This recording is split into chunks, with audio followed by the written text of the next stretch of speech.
আসসালামু আলাইকুম। আবারও একটা নতুন রেসিপি নিয়ে আপনাদের সামনে হাজির হলাম। আর আমার আজকের রেসিপি হলো গরুর মাংসের স্বামী কাবাব। আর এই স্বামী কাবাবটা করতে কি কি উপকরণ লাগবে সেগুলো আমি ডিটেলসে আরেকটা ভিডিওতে দেখিয়ে দিয়েছি, সেই ভিডিওটা আপনারা চেক করে নেবেন।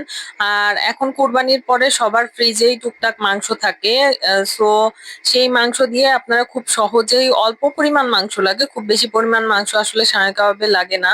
এই জন্য আপনারা অল্প পরিমাণ মাংস আর বুটের ডাল দিয়ে স্বামী কাবাবটা রান্না করে নিতে পারেন। আর এই স্বামী কাবাবে পানির পরিমাণটা খুবই ইম্পর্টেন্ট, পানি বেশি হয়ে গেলে আপনাদের স্বামী কাবাবটা মোটেও ভালো হবে না। এই জন্য আমার ডিটেলস যে ভিডিওটা সেটা আপনারা দেখে নেবেন, নিয়ে সেই ভিডিও অনুযায়ী যদি আপনারা স্বামী কাবাব বানান তাহলে টেস্টও হবে অসাধারণ, আর একদম পারফেক্ট হবে।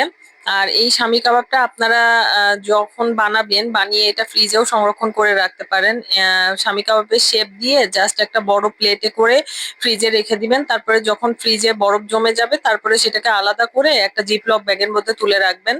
আর এটা প্রায় 6 থেকে 7 মাসের মতো ভালো থাকবে। আর আপনারা যখন চাবেন তখন বের করে ভেজে খেয়ে নিতে পারবেন, কিংবা মেহমান আসলেও সহজে ফ্রিজে করে রাখলে বের করে মেহমানকে পরিবেশন করতে পারেন। আর এই তো দেখেন আমার স্বামী কাবাব একদম রেডি।